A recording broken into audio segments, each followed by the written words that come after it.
Les modifications apportées au régime de retraite des employés du gouvernement sont issues des travaux de négociation réalisés à la table du Front commun. Ces changements touchent l'ensemble des salariés de la fonction publique québécoise qui cotisent au REGOP. Afin d'apporter ces importants changements au REGOP, le gouvernement a dû effectuer des modifications législatives à la loi applicable à ce même régime. En voici les détails.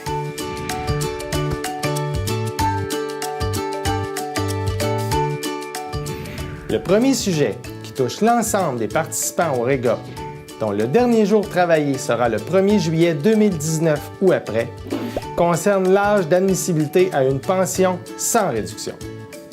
En effet, cette dernière sera augmentée de 60 ans à 61 ans.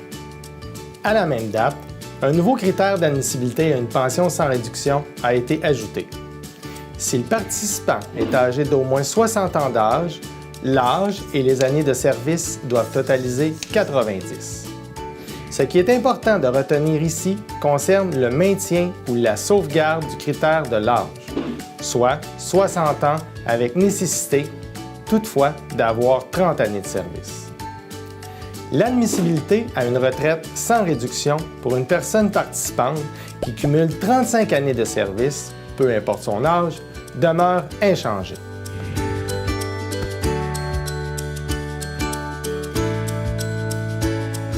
Définissons d'abord ce qu'est la retraite anticipée. Il s'agit d'une personne salariée qui décide, pour une raison ou une autre, de quitter son emploi dans la fonction publique pour la retraite avant l'atteinte d'un des critères d'admissibilité à une retraite sans réduction. Le taux de réduction actuarielle en vigueur actuellement est de 4 % par année. Pour les participants dont le dernier jour travaillé est le 1er juillet 2020 ou après, la réduction applicable lors de la prise d'une retraite anticipée augmente de 4 % par année à 6 % par année.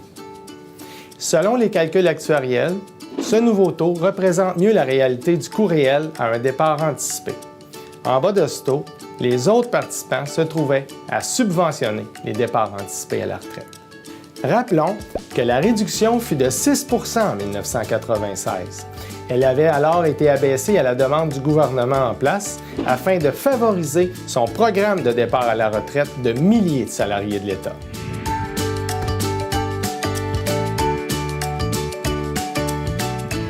Le nombre maximal d'années de service pouvant servir au calcul de la pension sera augmenté graduellement d'une année de cotisation par année à compter du 1er janvier 2017 pour atteindre 40 ans au 31 décembre 2018. Actuellement, le nombre maximal d'années de service est de 39, car il fut haussé le 1er janvier dernier. Certains critères importants doivent être pris en compte. Aucun rachat de service antérieur au 1er janvier 2017 ne peut faire en sorte que le service crédité aux fins du calcul de la pension dépasse 38 années au 1er janvier 2017.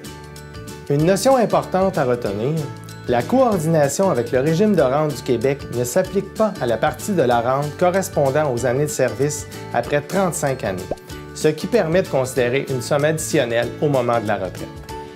La personne cotisante qui est toujours à l'emploi et qui avait atteint 38 années de service crédité à compter du 1er janvier 2017 devra ou a dû recommencer à cotiser jusqu'à un maximum de 40 années de service.